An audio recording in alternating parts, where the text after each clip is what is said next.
ওই জান্নাত যদি পেতে চাও, এক নম্বরে ঈমানটারে পরিশুদ্ধ করে নাও। বলে কার মতো ঈমান? বলে সাহাবায়ে কেরামের মতো ঈমান। বলে তাদের ঈমান কেমন?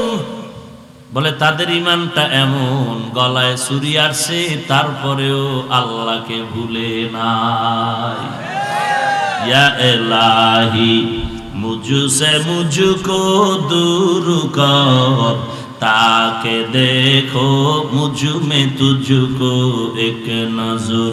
या इलाही तू मेरा माबूद है, या इलाही तू मेरा माशूक है।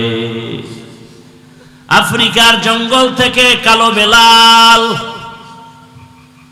নবীজির বরকতি হাতে কালেমা পড়ার পরে এমন জান্নাতের পাগল হয়ে গেল। পাপিষ্ট উমাইয়ার বাড়ি বেলাল চাকরি করে। বেলালের দিকে একদিন উমাইয়া নজর করে দেখে বেলাল জবানটা দিয়া উচ্চ আওয়াজে আহাদ আহাদ আহাদ বলে আল্লাহরে ডাকে। উমাইয়া বলে বেলাল কিসের আওয়াজ? বলে আমার আল্লাহর জিকিরের আওয়াজ। বলে বন্ধ করে দাও। আবার আল্লাহকে বলে উমাইয়া তোরে যিনি বানাইছেন তিনি আমার আল্লাহ। এ বেলাল আওয়াজ বন্ধ কর। বেলালকে যত বাধা দেয় বেলালের জিকিরের আওয়াজ আরো বেড়ে যায়। নদীর পানিতে বাদ দিলে পানির জোয়ার যেমন বেড়ে যায়, ঈমানওয়ালার ঈমানের উপরে আঘাত করলে ঈমানের পাওয়ার আরো বেড়ে যায়। ঈমানদারের উপরে যত আঘাত আসবে ততই তাদের ঈমানটা বেড়ে যাবে। বেঈমানেরা তো বুঝে না। ওরা মনে করেছে কোরআনে হাফেজের উপরে বম্বিং করে মেরে ফেললে কোরআনের আওয়াজ বন্ধ হয়ে যাবে। কিন্তু যত আঘাত করলো দেখা গেল ততই কোরআনওয়ালা বেড়ে যায়। বেঈমানেরা মনে করেছে মাদ্রাসায় তালা লাগাইলে বুঝি এই জমিন থেকে মাদ্রাসা বিদায় নেবে আর হবে না। বরং মাদ্রাসা এমন বাড়তেছে মনে হয় যেন অল্প দিনের মধ্যে বাংলাদেশের প্রত্যেকটা ঘর হবে এক একটা মাদ্রাসা। বুঝে না তার সেরা মদ খাইয়া টাল হয়ে গেছে। এদের মাথা তো নষ্ট। সমস্ত প্রশাসন বলে মদের বিরুদ্ধে বলেন, সব এমপি মন্ত্রী নেতারা বলে একটু নেশার বিরুদ্ধে বয়ান করেন। কি লাভ হবে? পলিথিন বন্ধ করো, ফ্যাক্টরি বন্ধ না করলে আমারে চিল্লায় লাভ হবে না।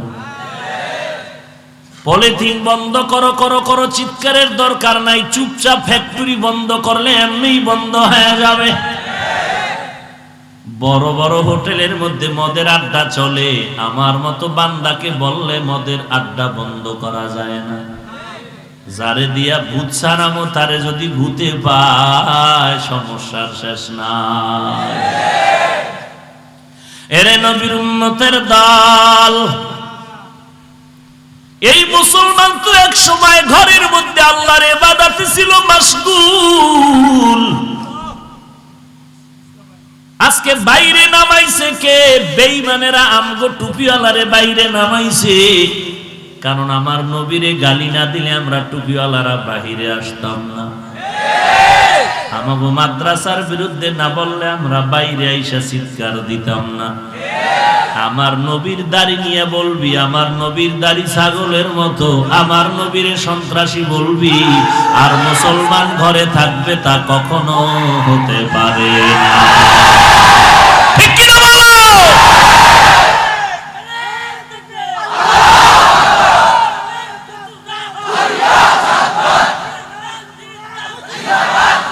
ভাইরা আমার, এরে নবীর উম্মতের দল, আমরা তো এই দেশের মুসলমান আদর্শবান নাগরিক।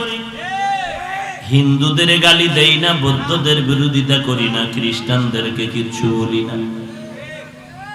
ভারতের মধ্যে আজ মুসলমানের ইতিহাস বড় করুণ। অথচ আমরা বাংলাদেশে হিন্দুদেরকে মনে হয় যেন মাথার মুকুট বানায় রাখতেছি।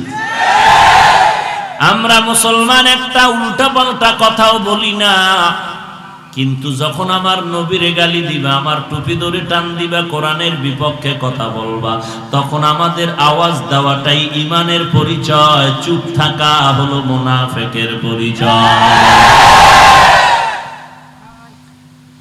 এরে আল্লাহর গোলাম, ঈমানওয়ালার ঈমানের উপরে আঘাত দিও না, খবরদার। মুসলমান এমন একটা জাতি, এরা টাকার লোভে দৌড়ায় না, খানার লোভে দৌড়ায় না, সম্মানের চেয়ারের লোভে দৌড়ায় না। ওরা যেখানেই থাকে ওদের উদ্দেশ্য আমার মাওলা, ওদের উদ্দেশ্য আমার রাহমাতুল লিল আলামিন। আমার আব্বারে গালি দিলে সহ্য করে নেওয়া যায়, আমার পীরের বিরুদ্ধে দুই কথা বলবি সহ্য করে নেওয়া যাবে, আমার আল্লাহর আমার নবীর বিরুদ্ধে কথা বলবি, তোর বিচার না হওয়া পর্যন্ত মুসলমান ঠান্ডা থাকে না। একটু পেছন দিয়ে তাকায় দেখ শাহজালালের ইতিহাস। অস্ত্র লাগে না, অস্ত্র লাগে না, ছুরি লাগে না, দাও লাগে না, রায়েন্দা লাগে না, লাগে নাকি? কোন পিস্তলের দরকার নাই। সিলেটের জমিনে গৌর গোবিন্দের পতন হয়েছে ফজরের আজানের কারণে। তাহাজ্জুদের কান্না, ফজরের আজান, এটাই তো মুসলমানের ঈমানের অস্ত্র। আল্লাহ তাআলা বলেন, ওয়ালা তাহিনু ওয়ালা তাহজানু ওয়া আনতুমুল আ'লাউন ওয়া আনতুমুল আ'লাউনা ইন কুনতুম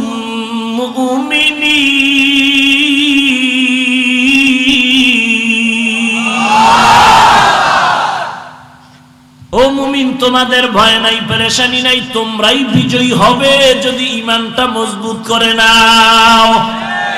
পরিশুদ্ধ ঈমানের আওয়াজ দিয়ে সামনের দিকে আগায় যা।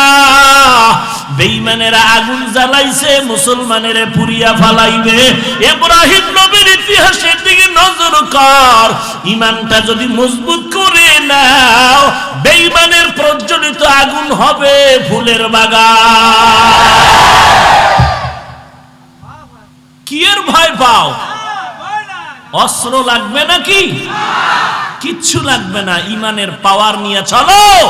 রাতের বেলা তাহাজ্জুদের মুসাল্লায় দাঁড়ায়া চোখের পানি ছেড়ে কান্না করো, দেখবা আসমান থেকে ফয়সালা হয়ে যাবে।